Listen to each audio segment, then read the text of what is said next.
And then I went into perimenopause. My period completely stopped. I was like, whoa, I'm just 45. I don't think I'm supposed to be going through this, you know? And the great mother came to me and she said, I'm allowing you to experience this now so that you can teach. And so I was like, okay, I get it.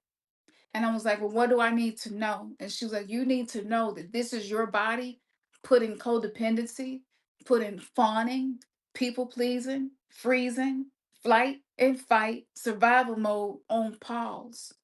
You can't do that no more. And nobody had ever told me that, but it resonated so much, not just logically, but I felt that shit in my body. So as we're going through these changes, your estrogen starts to drop. When your estrogen levels start dropping, you stop being able to give a fuck about things that you used to give a fuck about. That is a natural part of going through these cycles of being a woman. Like would have no idea. Women before us didn't talk about it. So we really don't know, right? So that ritual is going to help you. And let me say this, the jaws are connected to your hips. It's no separation between the two. Your vocal cords look exactly like your cervix. They are mirrors of each other. As above, so below. So I was experiencing this in my body, and my body was becoming the oracle. She was like, I'm going to teach you through your body what you don't know, the mysteries of the feminine body. And so our bodies is a shamanic journey within itself.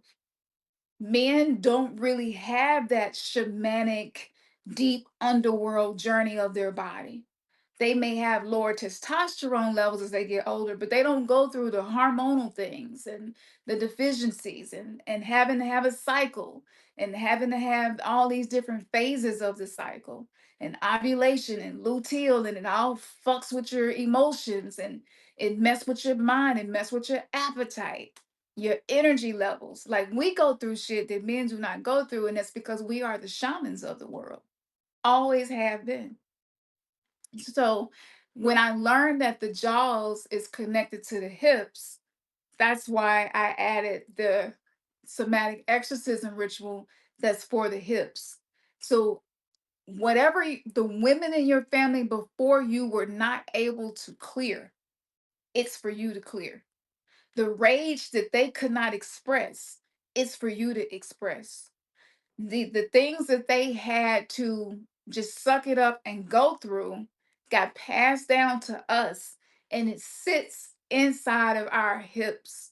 So the hips are the pillars. In Freemasonry, it's two pillars, it's Jason and Boaz. Those two pillars, that's what the hips are. So they're holding ancestral trauma. We had done so much ancestor work, so much teaching, but nobody had ever made that connection for me. See? So when I started having hip pain and like just clicking and just certain things that I could feel happen when I would do certain dance moves, and I would just feel something different happening down in there. And I was like, what? And a lot of us as women, we don't really feel into our body.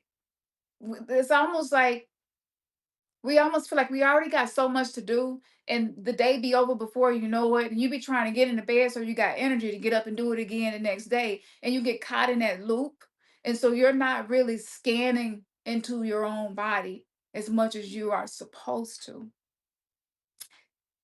Back in ancient times, we didn't have notifications popping up on our phone, emails, text messages, phone calls.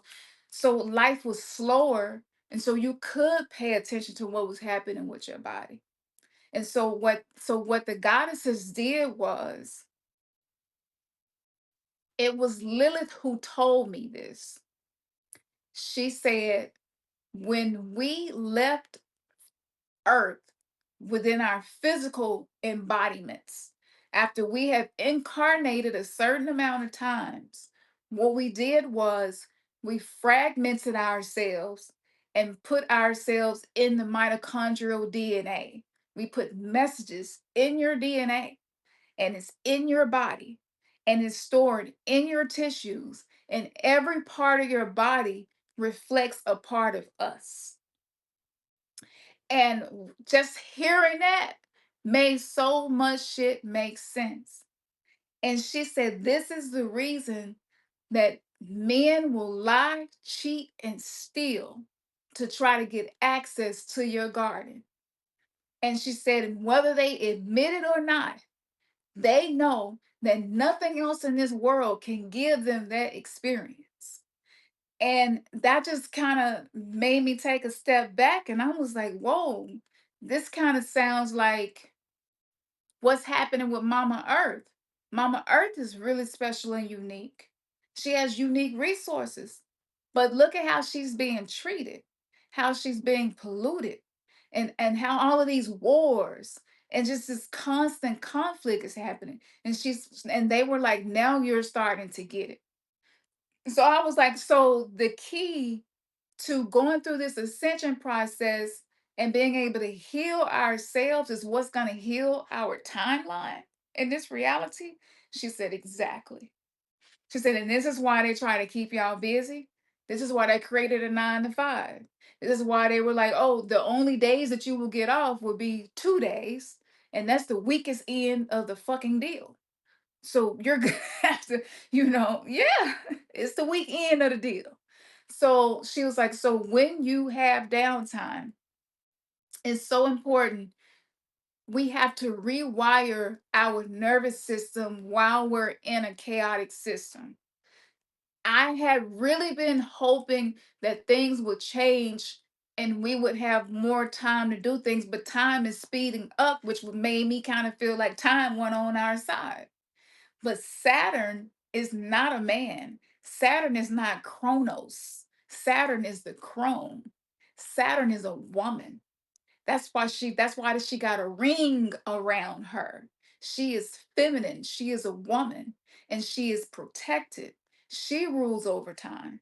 So when I started interacting with time in a different way, I started learning. I was like, they fucking masculinized you. They turned you into a man. She says the same thing they're trying to do to y'all. I was like, and she said, then what do Chronos do? Chronos eat his own babies. That's what Saturn, all mythology about Saturn is about him eating his own children. She said, so they have